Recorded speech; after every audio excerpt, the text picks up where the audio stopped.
Hi, I'm Jim Thomas. Welcome to Chicagoland's only outdoor show where you can be the winner. Today we're giving away hundreds of dollars in prizes, so stick around.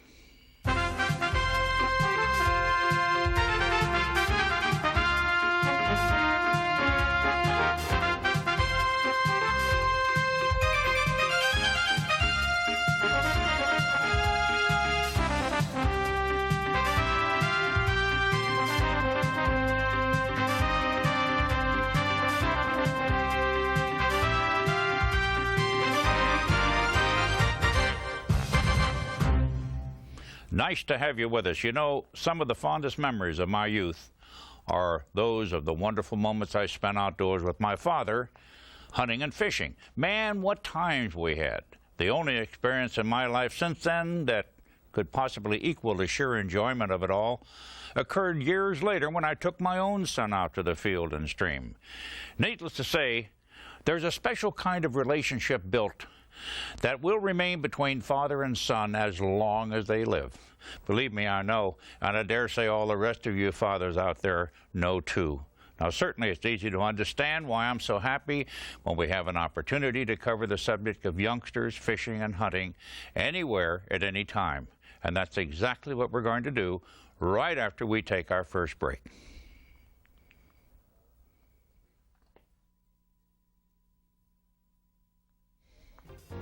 Our first question today was sent in by Ken A. DiBiase of West Chicago, Illinois, and Ken writes as follows. For the past 4 years, my son and I annually go to Canada, but I really want to take him to Alaska. Would you please profile some Alaskan segments? Well, Ken, when it comes to taking your kids fishing, I try to be up there at the front of the line to offer any assistance and encouragement to all young people to wade right on in and try your luck side by side with your so-called peers. And believe me, folks, some of these small fry boys and gals can put us old-timers to shame when it comes to fish, too. Come along with us to the great land of Alaska. You'll see what we mean. Here we are, pals, slam bang in the heart of record salmon country on the banks of the Anchor River. But can they really be as big as you've been told? No, impossible. Or could they? No, it can't be. Well, that guy can hardly tote those monsters.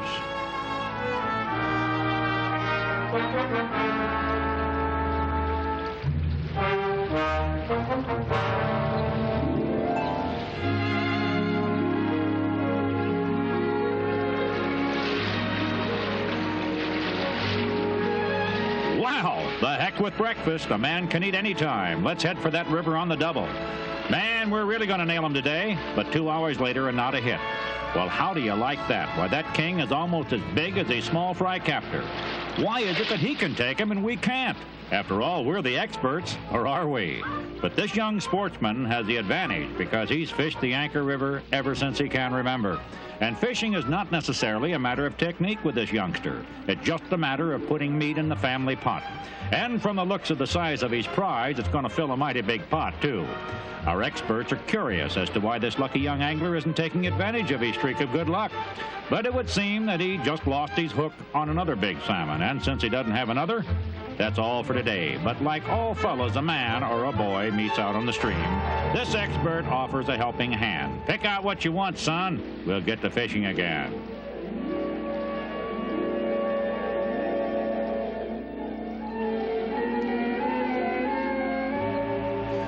Well, here's one for the book. This kid is going to fish the exact spot our experts plugged for 2 hours without success. He's baiting his newly acquired hook with a big chunk of salmon eggs.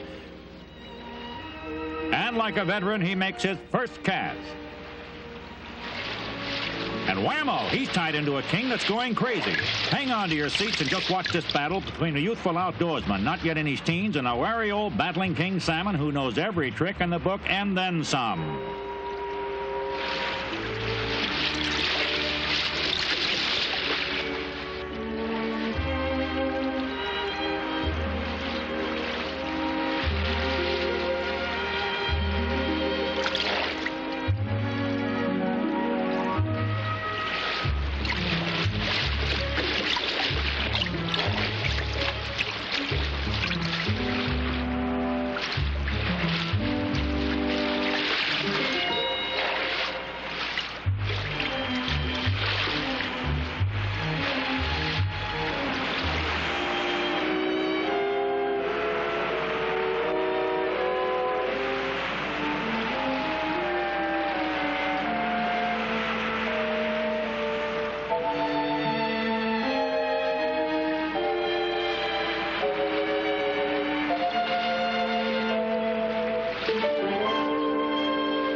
Yes, sir, from the moment these experts gave this boy a hook, they had themselves a fishing partner.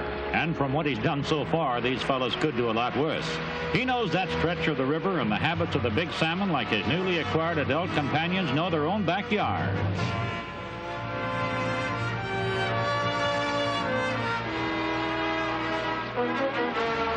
And now the experts get a taste of a big king on the other end of the line. And boy, oh boy, what a thrill it is, too. This is certainly worth a trip to Alaska in anybody's book. And when it comes to raising a fish for eating purposes, a fat, bright, fresh-run king is top on any man's totem pole. Yes, sir, there's nothing like a beautiful pink salmon steak to whet the appetite of even the most particular. You've never lived until you eat a good, thick chunk fried in butter. Man, oh man, this is really living.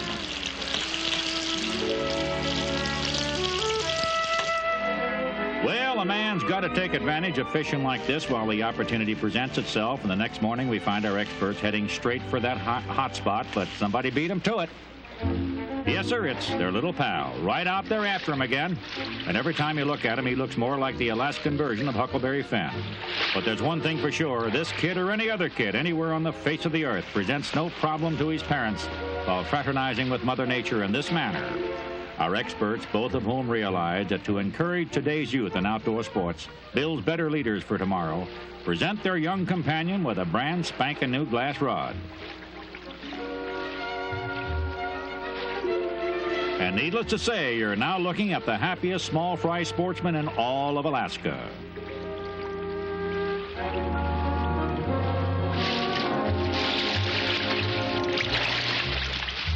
Well, our experts are back at it again. Hey, that's no way to land a 20-pound salmon, my friend.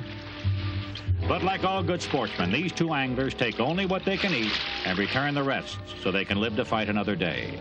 It's difficult for this youngster to understand this because up in his part of the country, they fish for food and can all excess fish in preparation for the long, tough winters. Well, another day, another salmon, and what a whopper he is.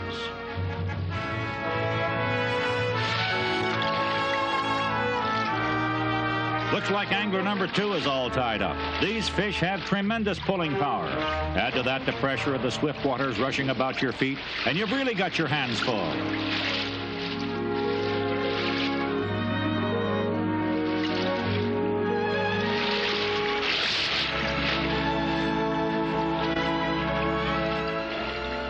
Oh, shucks. Well, you can't catch them all, fella. Anyhow, there are plenty more where he came from.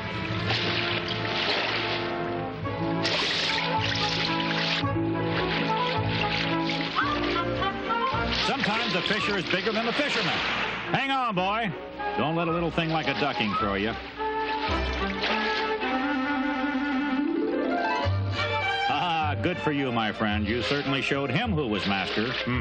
I'd say that fish was worth all you went through, too.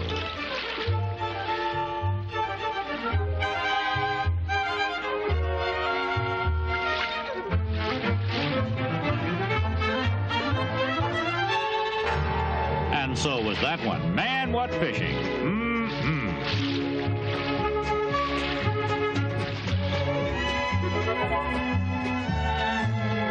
Yes, vacations may come and vacations may go, and there'll be lots more, but 5 will get you 10 that these experts will never forget their salmon expedition on the Anchor River, and most of all, the young Alaskan sportsman. Yeah, you can say that again, partner. What a trip, huh? Anyway, Ken, we thank you for giving us the chance to show that great adventure and hope that you and your son will have the best of luck always. Now, here's some nice prizes for you. A Daiwa spinning combo consisting of a famous Daiwa Regal spinning reel, which features AutoCast, 1-ball bearing and the patented gyro spin system, along with a 2-piece Triforce X graphite spinning rod, strong, lightweight, and powerful with sensitivity to feel the lightest strikes. Daiwa, committed to total quality. And we'll be back in a couple of minutes.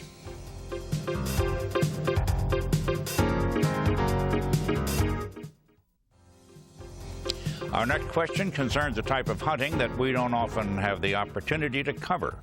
It comes from Ralph Allen of Elmwood Park, Illinois, and it goes something like this.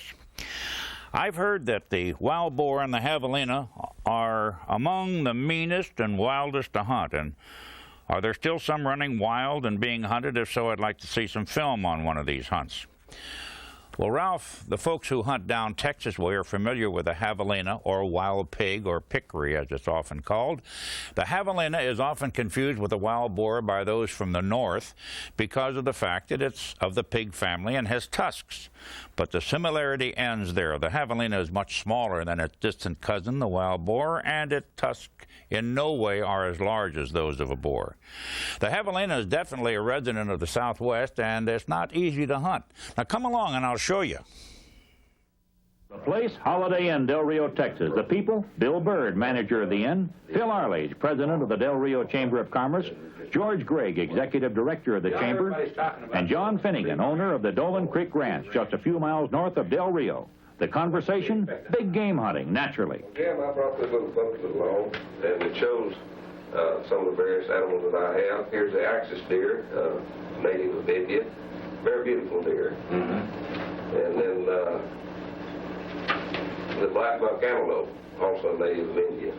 Very beautiful, majestic animal.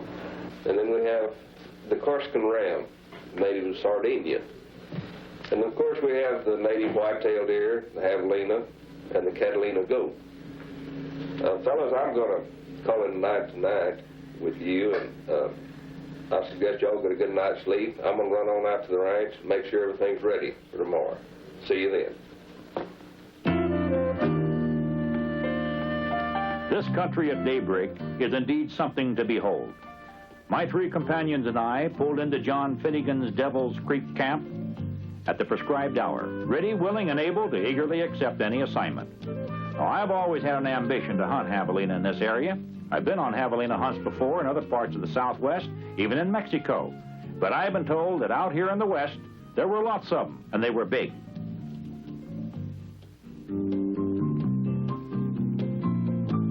I wasted no time in asking Finnegan that there might be a possibility of George and I going after javelina first thing this morning. The answer was an immediate yes, and John directed us to a spot that he felt would pay off.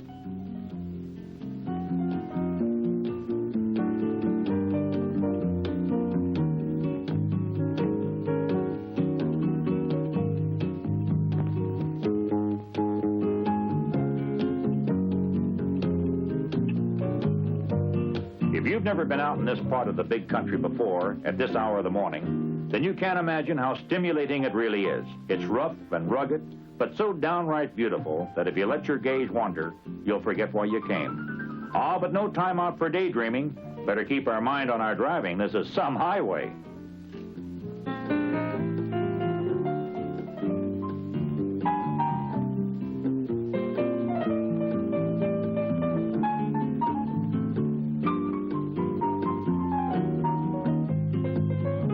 These four-wheel drive marvels will climb their way out of a lot tougher terrain than this.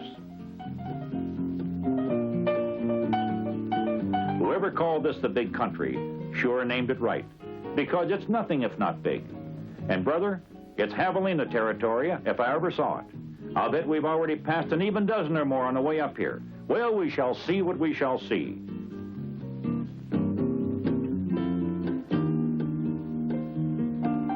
Finally, at the base of one of the highest bluffs, we decide to begin our search for that javelina. The chances are very much in our favor that we'll see lots of game, but when you're lucky enough to hunt in surroundings like these, even if you don't connect, the trip will still pay off.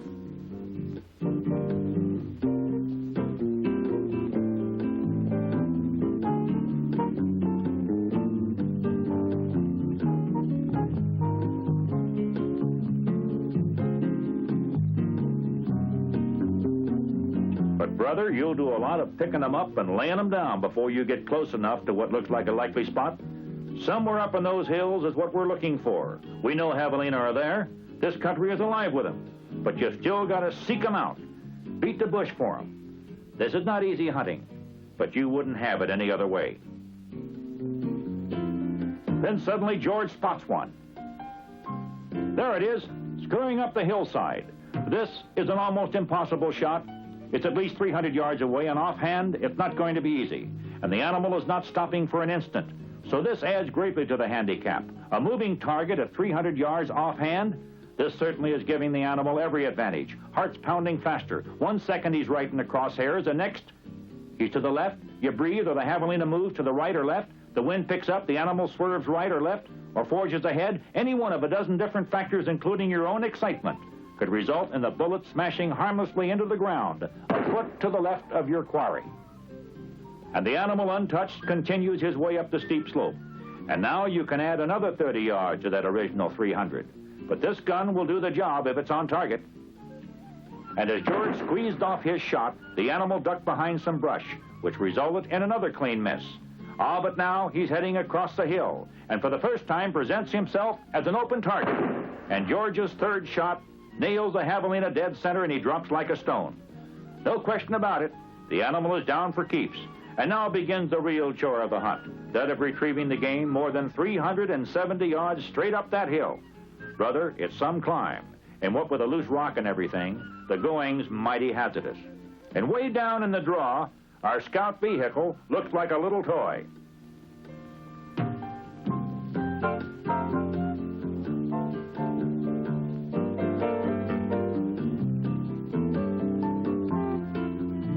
And needless to say, on a climb like this, you'll find out in short order what kind of shape you're in.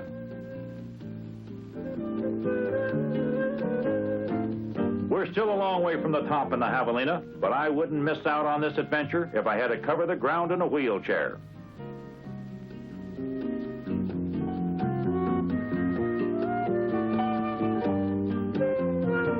The footing is not very firm, which means both George and I walked at least double the distance from the bottom to the top in zigzag fashion to keep from sliding back down the steep slope. And then, after what seemed an eternity, we finally reached the top, and there directly ahead, exactly where George's third shot nailed him, is the prize. Not a record, mind you, but a respectable-sized head in anybody's book. And now we've got to go back down the steep hillside, this time with extra weight. And whoever said it was easier to go down than up just hasn't been on this particular bluff. It's a long, long way down there to the valley in our vehicle, and there's only one way to get there. Walk, my friend, walk.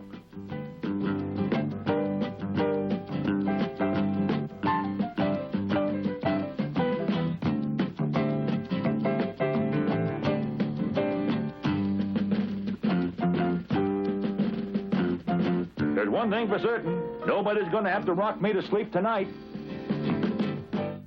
Hope the film helped, Ralph. We thank you for the question. Now here are your prizes. Daiwa's new Black Widow bait casting reel with your choice of right or left-handed retrieve, offering exceptional performance, matched with one of Daiwa's Triforce number 561 series bait casting rods with many exciting features, like a new reel seat design for superior sensitivity and comfort. Daiwa, committed to total quality. We'll be back with you in a minute or two.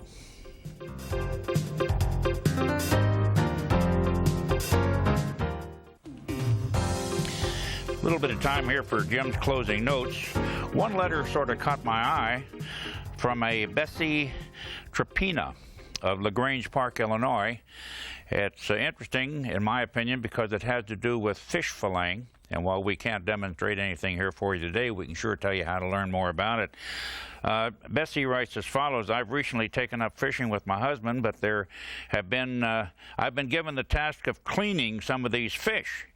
And fishing is fun and wonderful recreation, but perhaps you could show the easiest and fastest way to clean, descale, and prepare the fish for dinner, also filleting easier. Well, I can't really show you how because it's something you have to learn, but I can tell you how. There's a friend of ours, Pete Stellis. In fact, if you watch our show regular, you'll see his commercial.